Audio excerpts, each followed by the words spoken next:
النرفزة والزرزرة من ضمن الحاجات اللي بتزهق، ومن ضمن الحاجات اللي الواحد لو استحملها مرة مش هيستحملها التانية.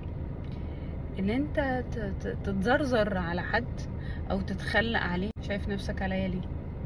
بتزعلي. انا ممكن استحملك مرة، ممكن استحملك التانية، ممكن استحملك التالتة، تعبان عندك ظروف، لكن ما بقتش هيصة، ما بقتش تتخلى عليا في الرايحة والجاية.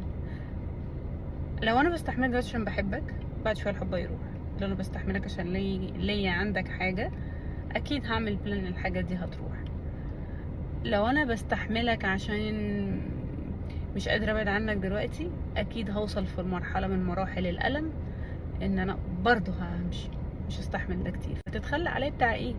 خليك ذكي، يعني بص ل3 خطوات قدام. اللي انت بتتخلى عليه دلوقتي هيمسح بيك البلاط بعدين، بس يجيله القوة والقدرة، هو دلوقتي مش قادر عليها.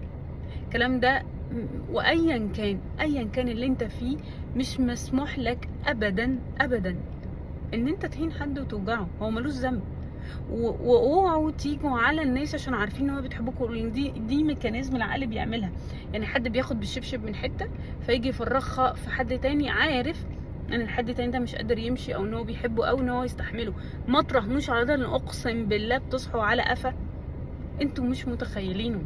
ودي من الحاجات اللي ما بتتنسيش. يعني انت كشخص كده بتتنسي، لكن العلامه اللي انت سبتها في الشخص دي ما بتتنسيش. فبلاش تراهنوا قوي على الناس للتخليق. يعني ما يعني بجد احساس اللي هو اي امم اه طيب، اللي هو انت مش مركز معاه، ده شكل. مش عاوز ايه؟ امم طيب، طب خلاص بقى انا زهقانه. ليه؟ هي ذنبها ايه تعمل كده؟ ليه؟ بلاش نتخلق على بعض يا جدعان، الحكايه مش ناقصه والله.